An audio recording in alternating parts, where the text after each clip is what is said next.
Happy Sunday, guys. I want to talk to you today about how to retain more of what you read.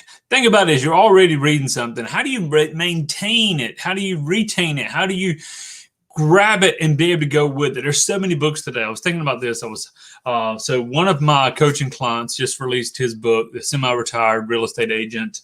I'm sitting here looking at books that I have released, and I'm doing second and third editions of.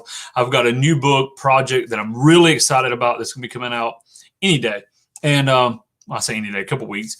And so I've got a couple of books that I'm working on. I've got books for other clients, and I'm helping our coaching clients create books. But we also have to read. And one of the best ways to be a great writer is to read a lot.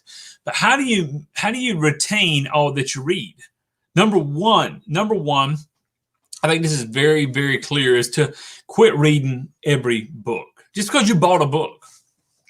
Does that make sense? Just because you bought a book doesn't mean you have to read it. Skim the table contents, read a few pages. If it's good, great, read it. There's books that I'll get the Audible, and then I go from the Audible, I'll pick up the hardcover, the paperback, whatever, and then I'll highlight it. Or maybe I picked up the paperback and it was so good that I go back and get the Audible so I can hear it. Because I know if I can hear it over and over, I can retain it. Does that make sense? One of the best investments you can buy, some Apple EarPods and Audible. And if you've already read the book once, put it on, 1.5 times, maybe 1.7. I mean, really go through it fast, but you're hearing it. Believe me, if you've already read it, the unconscious will pick it up. Some people I've heard even put it on double speed. I don't like to hear chipmunks talking in my ears, but I'll put 1.5 if I've already read it. So I'm now going back through it. Having said that, sometimes there's a book that I started reading and just don't enjoy. It's just not that good. There's a lot of books that should be an article. There's some articles that could be books, but life is too short to waste on books that suck, period. So pick some great books, go through them, study them, learn, and then other books maybe you just want to get rid of. If it's not going to really help you, then get rid of it. Make sense? Hey, guys, thanks for jumping on board. Hit the share button.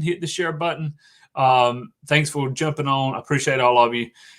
We do have our own book that we're giving out today, a short little book. It's called Life Coach Lifestyle. If you're watching this, you can grab it as well. But number one way to retain what you read, to become better, to process it, to use it in everyday life is quit reading so much. There's some books you just shouldn't read. Again, guys, thanks for hitting the share button, the thumbs up, the hearts, all that good stuff means a lot to us. I appreciate it. Number two, keep notes on what you read. Keep notes on what you read. Now, one of the ways I do this, if I get an opportunity to buy something, an ebook, maybe I'll use Kindle or something, but if it's a PDF version, I love that because I'll just upload it into my iPad under Notability app. And then I'll take my pen out and I'll circle, I'll highlight, I'll go in between pages and I'll add a page, a blank page, and I'll write more notes. You retain what you write. You retain, not what you can retain what you type. But if you'll take time and put pen and ink down, you'll retain more, okay? So number one is quit reading every book just because you bought the book, okay? I bought a lot of books at $20, $30 and thought, that's a terrible book, and I really don't want to spend any more time reading it. I don't care that I spent $20, $30. I need to go and study something that's going to bring me more value. Are you with me? Okay. Number two, create those notes. Again, create it maybe inside of I use a lot of Google Docs. I'll open up a Google Doc so I can check it anywhere and then go back and listen to them again and again. And of course, if you're using a Kindle, then you can just highlight, you can go and put notes in there, etc.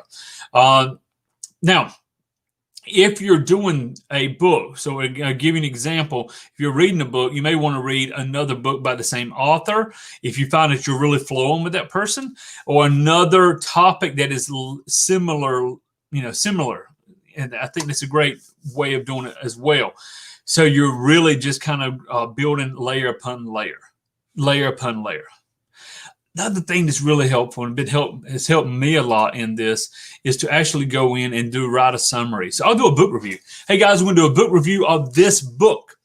Couple of things you can do there. Number one, as a marketer, if I was doing a book review of Brandon's book here, I can find out who Brandon is. I can let Brandon know I did a book review. Maybe he'll share it. I can actually go into different groups that Brandon's in, and I can do the book review.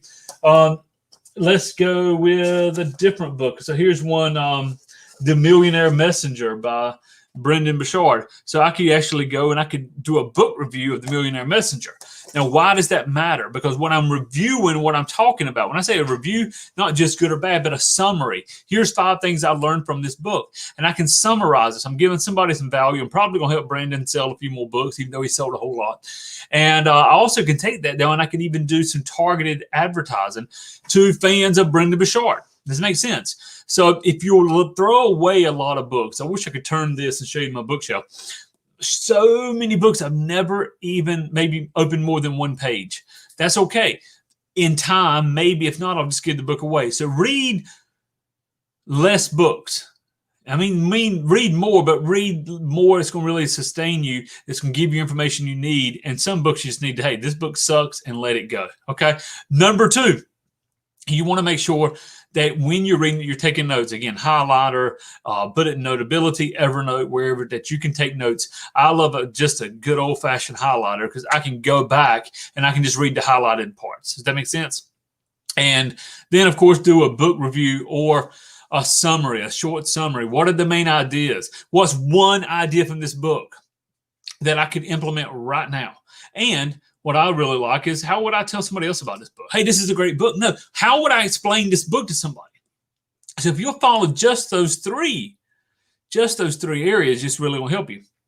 Second thing, as I said, is if you read a book, if I read Brendon Burchard's Millionaire Messenger, I may want to read another one of Brendon's book, or maybe something totally different, but it's in the same topic. I'm a different author, but the same topic. Does that make sense? So I want to continue just building layer upon layer in one area. If I'm working on coaching, I've got a book here. It's a great book on Christian coaching. Great book on Christian coaching. Then I have a book here called The NLP Coach.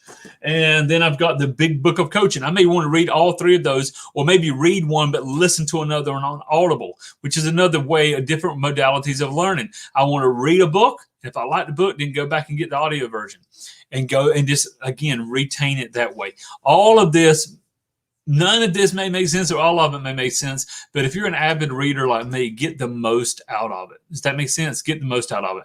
And of course, read a book more than once. If anything's worth reading twice, then read it 5 times. If it's worth reading 5 times, read it 10. How many of us have read, Think and Grow Rich multiple times? How many of you have said that you have, but you really only read it once? Maybe you need to go back and read it. Dale Carnegie, How to Win Friends and Influence People. How many books have you read once that you need to go back and read again and again? Read it once. I always tell people, read it once all the way through, then read it once with a highlighter, highlight it, then go back and just read the highlighted parts, okay? This is one great way to retain what you have read. Also, guys, I want to say thanks for jumping on board. There's so much more we're going to be teaching over the next few weeks. If you want to learn more about our Wealthy Coach 2.0 case study, the Wealthy Coach 2.0 case study we're releasing as even the month of December. So 2 days from now, we're launching a new group that we're going to take from part-time to full-time coaches. You can learn more about it at howtosellcoaching.com. howtosellcoaching.com. So I look forward to hearing from you on that.